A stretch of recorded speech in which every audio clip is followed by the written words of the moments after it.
الحمد للہ رب العالمین والصلاة والسلام علی سید المرسلین اما بعد فاعوذ باللہ من الشیطان الرجیم بسم اللہ الرحمن الرحیم او کما قال علیہ الصلاة والسلام فی البخاری قال رسول اللہ صلی اللہ علیہ وآلہ وسلم بلغوا عنی ولو آیا صدق اللہ العظیم وصدق رسولہ النبی الامین المتین الکریم ان اللہ وملائکتہ یصلون علی النبی یا ایھا الذین آمنوا صلوا علیہ وسلموا تسلیما اللہم صل علی سیدنا شفیعنا نبینا حبیبنا طبیبنا قلوبنا مولانا محمد معدن الجود والکرم وعلی آلہ وصحبہ وبارک وسلم۔ الحمدللہ رب العالمین، اللہ پاک کا احسان عظیم، اللہ تبارک و تعالیٰ نے پھر ایک مرتبہ آپ حضرات کی خدمت میں حاضر ہو کر اس کے پیاروں کا ذکر کرنے کی توفیق عطا فرمائے۔ اس پر میں اللہ تبارک و تعالیٰ کا شکر ادا کرتا ہوں۔ اللہم لک الحمد و لک الشکر۔ اللہ تبارک و تعالیٰ میری زبان پر کلمۃ الحق جاری فرمائے، مجھے حق کہنے، آپ کو حق سننے، اس پر عمل کرنے اور اسے دوسروں تک پہنچانے کی توفیق و سعادت سے مالا مال فرمائے، آمین یا رب العالمین۔ سعید الحق شرح جال حق میں مفتی احمد یارقہ نعیمی رحمۃ اللہ تعالیٰ علیہ بیان فرماتے ہیں۔ جی ہاں، سلسلہ پروگرام ہمارے اسلاف اور ان کا عقیدہ جاری ہے۔ انشاءاللہ تبارک و تعالیٰ آج جس کتاب سے ہم ذکر کریں گے، بیان کریں گے، انشاءاللہ بڑی پیاری کتاب، مشہور کتاب ہے۔ اس کے لکھنے والے مفتی احمد یارقہ نعیمی رحمۃ اللہ تعالیٰ علیہ۔ سعید الحق شرح جال حق میں آپ صفحہ نمبر 5 پر ارشاد فرماتے ہیں، ہمارے سلف، ہمارے اسلاف اور ان کا عقیدہ اور ان کا نظریہ کیا تھا۔ آئیے انشاءاللہ تبارک و تعالیٰ اس کو سننے کی آج ہم کوشش کریں گے۔ سب سے پہلے سرکار غوث اعظم رضی اللہ تعالیٰ عنہ کے حوالے سے میں ذکر کروں گا۔ دیکھیں، جن کتابوں کا میں حوالہ آپ کو دے رہا ہوں، بڑی اور مشہور و معروف کتابیں اور تمام کی تمام کتابیں بیروت سے چھپی ہوئی ہیں۔ جی ہاں، میں جو آپ کے سامنے بیان کروں گا وہ اس کتابوں کا نچوڑ ہے اور اس کتابوں سے ماخذ کیا گیا ہے۔ کون کون سی کتابیں ہیں؟ تو طبرانی شریف ہے، اور دوسرا در منصور ہے، تیسرا دلائل النبوہ ہے، اور چوتھی جو ہے المستدرک الحاکم کی جو ہے کتاب ہے۔ تمام کی تمام بیروت سے چھپی ہوئی ہے۔ انہی سے انشاءاللہ تبارک و تعالیٰ جو نچوڑ جو میں نے ماخذ کیا ہے اس کو آپ کے سامنے بیان کرنے کی کوشش کروں گا۔ طبرانی شریف، دلائل النبوہ، المستدرک الحاکم، اور ایک مشہور اور معروف کتاب جو میں نے آپ کے سامنے بیان کی ہے، ایک طبرانی ہو گئی، ایک دلائل النبوہ ہو گئی، ایک المستدرک ہو گئی۔ ٹھیک ہے، اس سے میں انشاءاللہ آپ کے سامنے بیان کروں گا سرکار غوث اعظم رضی اللہ تعالیٰ عنہ کا نظریہ کیا تھا، سوچ کیا تھی، فکر کیا تھی، اور کس طرح سے وہ نبی پاک علیہ السلام سے بے پناہ محبت الفت رکھتے تھے، اور وسیلے کے حوالے سے آپ کا کیا نظریہ، کیا عقیدہ اور کیا کانسیپٹ تھا۔ آئیے اس کو سنتے چلیں۔ حضور غوث الثقلین محی الدین عبد القادر جیلانی بغدادی رضی اللہ تعالیٰ عنہ اپنے قصیدہ غوثیہ میں اپنے خداداد اختیارات بیان فرما کر ارشاد فرماتے ہیں۔ کیا فرماتے غوث اعظم؟ سنیے، میں جو دنیا پر راج کر رہا ہوں، غوث اعظم فرماتے ہیں، میں جو دنیا پر راج کر رہا ہوں اور میرے قبضے میں زمین وہ زمان مکین و مکان ہے، اس کی وجہ یہ ہے کہ ہر ولی کسی نہ کسی کے نقش قدم پر ہوتا ہے اور اس کا مظہر ہوتا ہے۔ ہر ولی، اللہ اکبر، ہر ولی کسی نہ کسی کے نقش قدم پر ہوتا ہے اور وہ اس کا مظہر ہوتا ہے۔ اللہ اکبر، میں نبیوں کے چاند، رسولوں کے سورج محمد مصطفیٰ صلی اللہ علیہ وآلہ وسلم کے قدم پر ہوں۔ اللہ اکبر، میں مصطفیٰ کریم صلی اللہ علیہ وآلہ وسلم کے قدم پر ہوں۔ معلوم ہوا کہ حضور غوث پاک کی نگاہ میں مصطفیٰ کریم صلی اللہ علیہ وسلم ایسی اہم چیز ہے کہ انہیں سارے مراتب عالیہ اسی سرکار سے میسر ہوئے ہوں۔ اللہ اکبر۔ آئیے ہم حنفیوں کے امام، جی ہاں اماموں کے بھی امام، یعنی امام اعظم ابو حنیفہ حضرت نعمان بن ثابت رضی اللہ تعالی عنہ قصیدہ نعمانیہ میں کیا فرماتے ہیں، اس کو سنتے چلے۔ آپ فرماتے ہیں، ترجمہ: یا رسول اللہ، میں حضور کی عطا کا امیدوار ہوں اور مخلوق میں ابو حنیفہ کے لیے آپ کے سوا کوئی نہیں ہے۔ اللہ اکبر۔ آگے سنتے چلے، آگے سنتے چلے۔ آگے آپ فرماتے ہیں، معلوم ہوا کہ امام اعظم ابو حنیفہ رحمۃ اللہ تعالی علیہ حضور علیہ السلام کو اپنا وسیلہ مانتے تھے.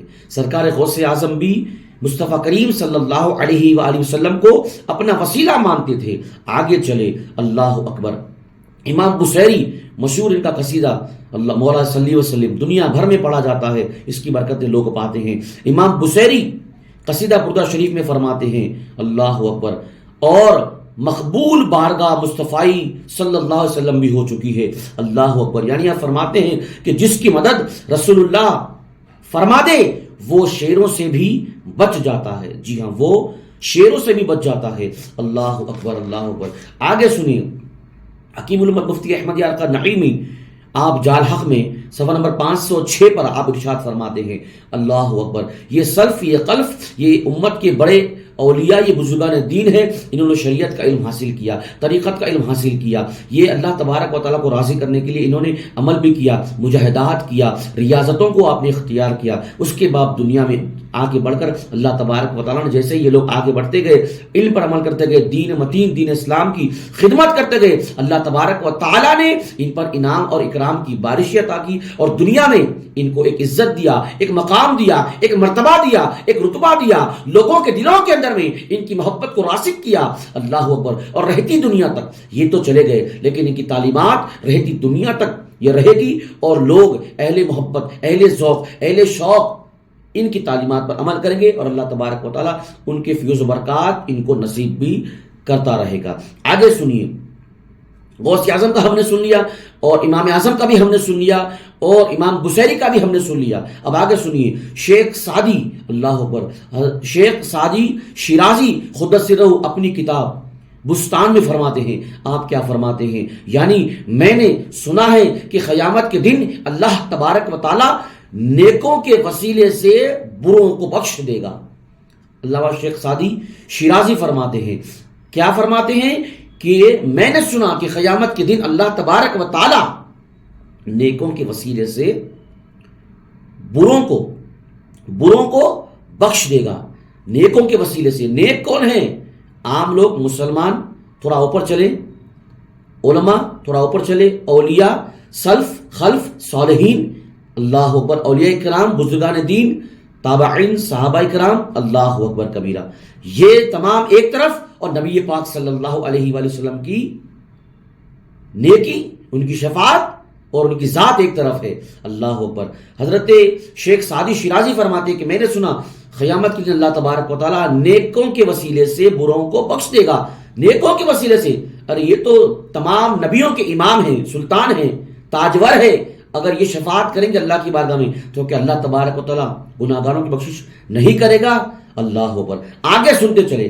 سلسلہ ہمارے اسلاف اور ان کا عقیدہ جاری و ساری ہے. اس پروگرام میں الحمدللہ تبارک و تعالیٰ میں نے جن کتابوں سے آج کے اس بیان کو, درس کو میں نے اپنا موضوع بنایا, اور جو ماخذ میں نے کیا وہ آپ کے سامنے میں بیان کر رہا ہوں. طبرانی شریف, دلائل النبوہ, اور المستدرک الحاکم کی کتاب سے جو بیروت سے چھپی ہوئی, اس سے میں نے آپ کے سامنے یہ ذکر کیا ہے. آگے سنتے چلے.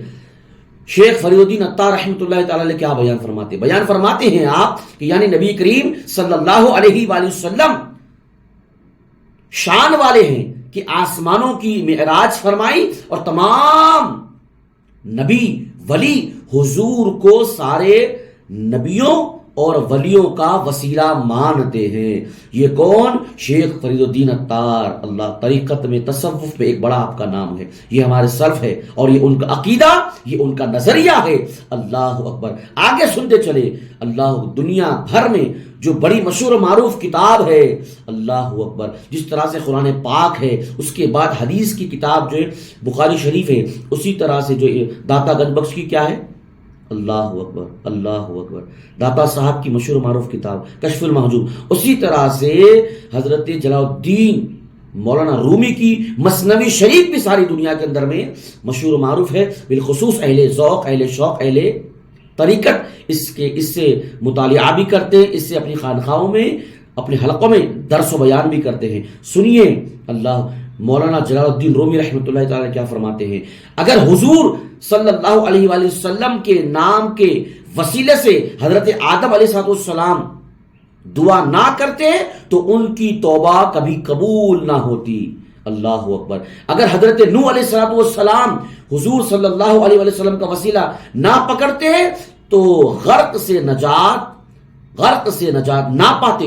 معلوم ہوا کہ مولانا جلال الدین اللہ اکبر اللہ اکبر اللہ اکبر اللہ اکبر اللہ اکبر.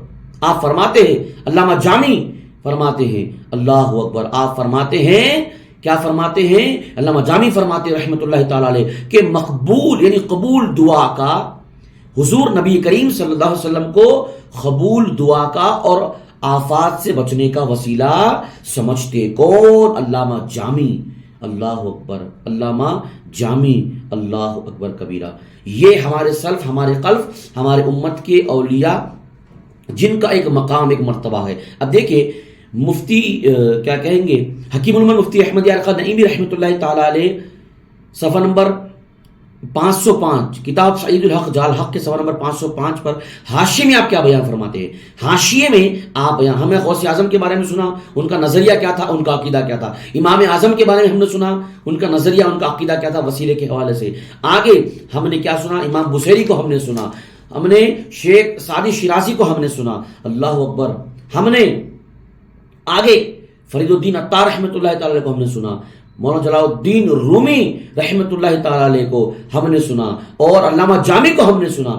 مولانا رومی کیا فرماتے ہیں؟ بہت سے خبروں میں سونے والے اللہ اکبر بندے ہزاروں زندوں سے زیادہ نفع پہنچاتے ہیں، ان کی خبر کی خاک بھی لوگوں پر سایہ فگن ہے، لاکھوں زندے ان قبر والوں کے سائے میں ہے.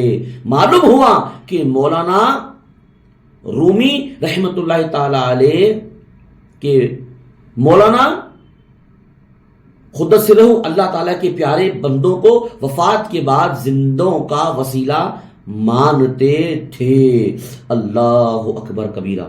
اللہ اکبر کبیرہ. اب مفتی احمد یار خان نعیمی رحمت اللہ تعالی علیہ جال حق صفحہ نمبر 505 پر حاشیے میں آپ بیان فرماتے ہیں کہ حضرت آدم علیہ السلام نے جب نبی پاک صلی اللہ علیہ وآلہ وسلم کو وسیلہ بنایا اپنی دعا کی قبولیت کے لیے، تو سنیے آپ فرماتے ہیں سے پیدا کیے تو میں نے سر اٹھایا. حضرت آدم فرماتے ہیں ان سے پیدا کیے تو میں نے سر اٹھا کر تیرے عرش کو دیکھا تو عرش کے پایوں پہ لکھا تھا لا الہ الا اللہ محمد رسول اللہ. کیا لکھا تھا؟ عرش کے پایوں پر لا الہ الا اللہ محمد رسول اللہ لکھا ہوا تھا. سو میں نے جان لیا کہ یہ تو نے، یعنی میں نے جان لیا کہ تو نے جس کے نام کو اپنے نام کے ساتھ لکھا ہے ملا کر، وہ تجھے تمام مخلوق میں سب سے زیادہ پسند ہوگا. یہ حضرت آدم علیہ السلام اللہ تبارک و تعالیٰ سے کہہ رہے ہیں. اللہ اکبر. یعنی آپ نے اٹھا کر عرش پر دیکھا تو عرش کے پایوں پر لکھا ہوا تھا لا الہ الا اللہ محمد رسول اللہ. تو آپ نے کہا کہ میں جان لیا کہ اللہ تبارک و تعالیٰ نے اپنے نام سے جس کا نام لکھا ہے، تمام مخلوق میں اللہ تبارک و تعالیٰ کو یہ نام اور یہ ذات سب سے محبوب ہے. اللہ اکبر. اللہ اکبر. آپ فرماتے ہیں اللہ تبارک و تعالیٰ نے فرمایا اے آدم تم نے سچ کہا، وہ مجھے مخلوق میں سب سے زیادہ محبوب ہے. اللہ اکبر. وہ تیری اولاد میں سے تمام انبیاء میں سے آخری ہے اور اس کی امت تیری اولاد میں سب سے آخری امت ہے. اور اے آدم اگر وہ محمد صلی اللہ علیہ وسلم نہ ہوتے تو میں تم کو بھی پیدا نہ کرتا. اللہ اکبر. سعید الحق شرح جال حق میں مفتی احمد یار خان نعیمی رحمۃ اللہ تعالی علیہ صفحہ نمبر 5 اور صفحہ نمبر 6 میں آپ بیان فرماتے ہیں جن کتابوں سے میں نے آج کے اس مواد کو ماخذ لیا ہے اور آپ کے سامنے بیان کیا ہے، وہ بڑی مشہور و معروف کتابیں ہیں جو بیروت سے چھپی ہوئی ہیں. جی ہاں، طبرانی شریف، در منصور، دلائل النبوہ اور المستدرک الحاکم کی میں نے بیان کی ہے. تو سلسلہ پروگرام ہمارے اسلاف اور ان کا عقیدہ جاری و ساری ہے. اس میں ہم نے سرکار غوث اعظم، امام اعظم، امام بصیری، شیخ فرید الدین عطار اور شیخ سعدی شیرازی رحمۃ اللہ تعالی علیہ، علامہ جامی اور مولانا رومی رحمۃ اللہ تعالی علیہ کے حوالے سے ان کا نظریہ اور ان کا عقیدہ جو نبی پاک صلی اللہ علیہ وسلم کے متعلق ہے اور ان سے وسیلہ لینا، وسیلہ مانگنا، اس حوالے سے جو میں نے آپ کے سامنے بیان کیا۔ اچھی صحبت انسان کو اچھا بناتی ہے، بری صحبت انسان کو برا بناتی ہے۔ مصطفیٰ کریم صلی اللہ علیہ وآلہ وسلم نے بیان کیا کہ دوست اس کے دوست کے دین پر ہوتا ہے، یعنی دوست کے دین پر دوست ہوتا ہے۔ آج ہمیں ضرورت ہے اچھے دوست کو تلاش کرنے کی۔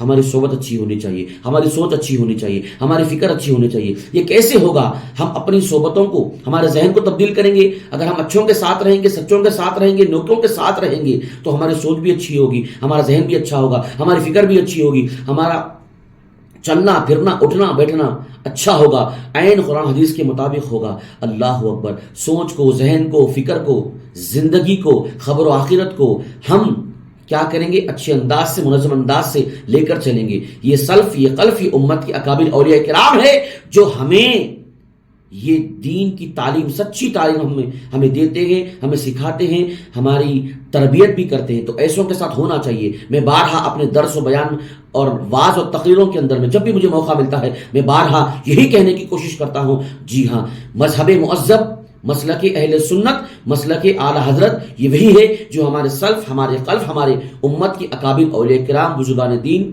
صحابہ، تابعین، تبع تابعین کا تھا، جو غوث اعظم کا تھا، امام اعظم کا تھا۔ جی ہاں، یہ ہمارے سلف گزرے، یہ ہمارے اکابرین گزرے۔ صحیح دین کی تعلیم کو حاصل کرنا چاہیے۔ اپنی سوچ کو اچھی کیجیے، اپنی صحبتوں کو اچھی کیجیے، اپنی بیٹھکوں کو اچھی کیجیے۔ علماء اہل سنت سے اپنے رابطے کو، ضابطے کو مضبوط کیجیے۔ ان کے درس و بیان میں جہاں جہاں بھی ہفتہ واری، مہینہ واری درس قرآن، درس حدیث، درس تصوف، یہ اصلاح معاشرہ کے نام پر ہوتا ہے، وہاں پر جائے، وقت کو نکالے، بیٹھے۔ جمعہ ہے، جمعہ کے دن جلدی جائیں، بیان کو سنیں، خطبے کو سنیں، اچھی بری باتیں آپ کو معلوم پڑے گی، قرآن حدیث آپ کو معلوم پڑے گا۔ اور کسی نہ کسی ایک سنی مسجد کی حافظ صاحب، عالم صاحب، مفتی صاحب کے ساتھ آپ روزانہ ایک آدھا گھنٹہ، پو گھنٹہ گزارے، یہ ہفتے میں 2 سے 3 دن نکالے، ان کے ساتھ بیٹھے، جو ضروریات دین ہے، ضروریات زندگی ہے، کام کاج، کاروبار، نکاح، ان کے مسائل کو سیکھے، ان کے مسائل کو سیکھے، اور ان سے کچھ کتابیں لکھ لے، ان سے کتابیں لکھ لے، قرآن ہو گئی، حدیث ہو گئی۔ اس کے علاوہ عقائد اہل سنت کے حوالے سے یہ جو کتابیں ہیں، کچھ درس کی کتابیں ہیں، کچھ اولیاء کرام کے حوالے سے، کچھ بزرگوں کے حوالے سے، کچھ صحابہ کرام کے حوالے سے، یہ کتابوں کا لسٹ بنا لیں۔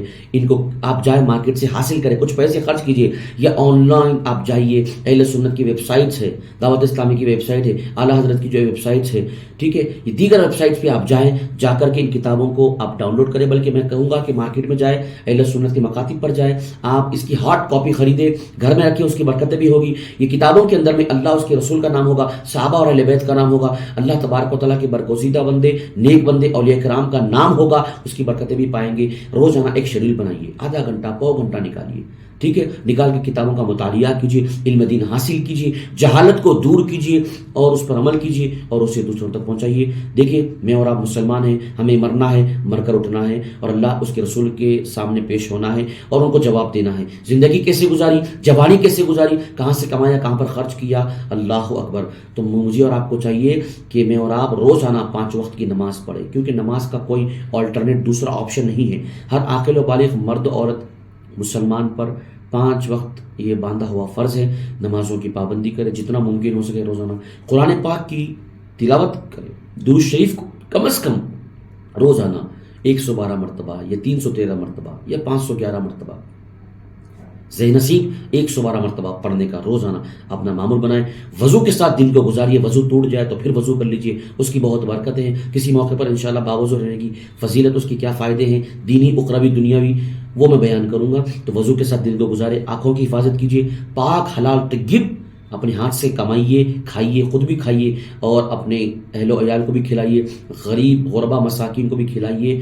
دعا کرتا ہوں کہ اللہ تبارک و تعالی ہم سب کو اچھوں کے ساتھ رکھے، سچوں کے ساتھ رکھے، نیکوں کے ساتھ رکھے۔ اللہ تبارک و تعالی ہم سب کو اولیاء کاملین، محدثین، مفسرین اور علماء حقہ کے ساتھ رکھے، انہی کے ساتھ ہمارا حشر فرمائے، انہی کے ساتھ ہمیں کل بروز قیامت اٹھائے، آمین بجاہ سید المرسلین، وما علینا الا البلاغ المبین۔ السلام علیکم ورحمۃ اللہ وبرکاتہ۔